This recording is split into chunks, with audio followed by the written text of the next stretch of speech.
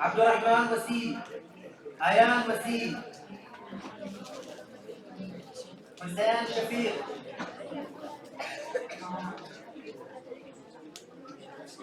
حسنان شفيق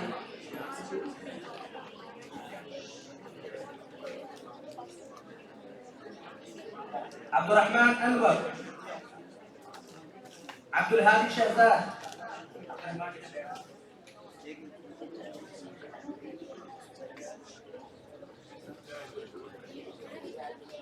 عبد الرحمن أنور